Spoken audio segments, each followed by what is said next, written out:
60 seconds chicken dumpling soup.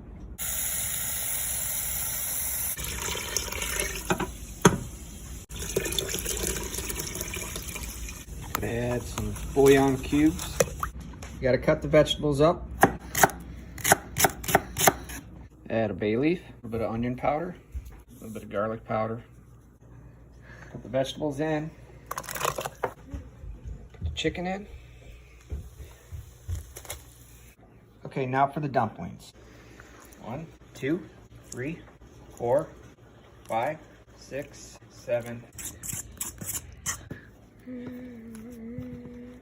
Everything is well mixed. Out flat. And then just use your pizza cutter. Just cut in strips. Dumplings.